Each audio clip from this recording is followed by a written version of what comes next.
দর্শক, ফেনীর ফুলগাজীতে মুহুরী ও সেলোনিয়া নদীর দুই স্থানে বাঁধ ভেঙে প্লাবিত হওয়া ৫টি গ্রামের পানি নামার সাথে ফুটে উঠেছে ক্ষয়ক্ষতির চিত্র। আরো জানাতে সরাসরি যুক্ত হচ্ছেন আমাদের সহকর্মী তোফায়েল আহমেদ নিলয়। আমরা যুক্ত হচ্ছি তার সাথে। নিলয়, এখন কি পরিস্থিতি দেখছেন সেখানে? আসলে ক্ষয়ক্ষতির পরিমাণটা আসলে কেমন? সবশেষ কি তথ্য রয়েছে আপনার কাছে? বিস্তারিত জানাবেন নিলয়।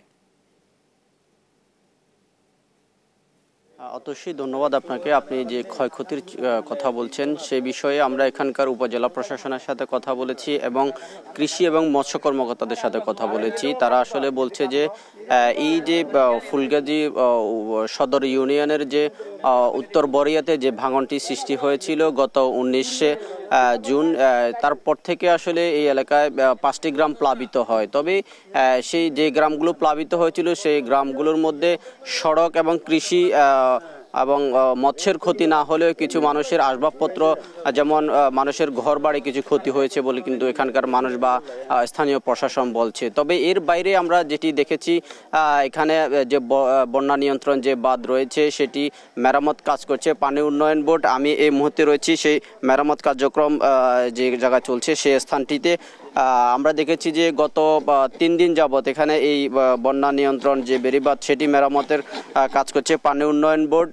এখানে বিশেষ করে যে গত 2 দিন নদীতে পানির স্রোত বেশি থাকার কারণে এখানে অনেকটা কার্যক্রম তাদের বাধাগ্রস্ত হয়েছে, যার ফলে আসলে কাজের গতি তেমনটা হয়নি। এখনো পর্যন্ত আমরা দেখেছি যে এখানে যে বাঁধটি ভেঙেছে এটি হচ্ছে 20 মিটার বাঁধ ভাঙা। এই 20 মিটারে প্রায় তারা 25 থেকে 30 জন শ্রমিক দিয়ে গত 3 দিন যাবৎ দিনরাত কাজ করছে। তারপরে তারা নদীর পানির স্রোতের কারণে কিন্তু অনেকটা কাজ তাদের প্রতিবন্ধকতা সৃষ্টি হয়েছে। তবে আমরা দেখেছি নদীর ভিতরে তারা 2টি ড্রেজার মেশিন বসিয়েছে। সেই ড্রেজার মেশিনের মাধ্যমে এখানে বালু উত্তোলন করে এই ভাঙা স্থানটি মেরামত করছে। পাশাপাশি এখানে জিও ব্যাগের মাধ্যমে এই ভাঙন রোধের তারা চেষ্টা করছে। তবে আমরা দেখেছি যে এখানকার স্থানীয়রা বারবার সবসময় অভিযোগ করে আসে যে মুহুরী, কহুয়া এবং সিলোনিয়া নদীর যে নদীগুলো রয়েছে এগুলো শুরুতেই যদি যেমন বলি পরশুরাম অংশে কিছু কিছু এলাকায় 100 মিটার থাকলেও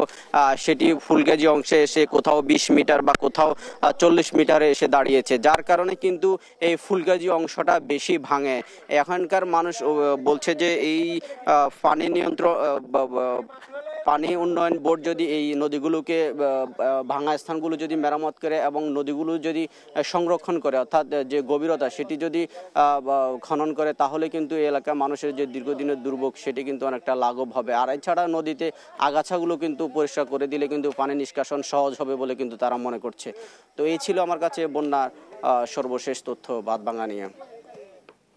নিলয়, ধন্যবাদ আপনাকে। দর্শক, ফেনীতে নদী ভেঙে লোকালয় প্লাবিত হয়, ব্যাপক ক্ষয়ক্ষতির সম্মুখীন হচ্ছেন স্থানীয়রা। সে বিষয়ে বিস্তারিত জানাচ্ছিলেন আমাদের সহকর্মী তোফায়েল আহমেদ নিলয়।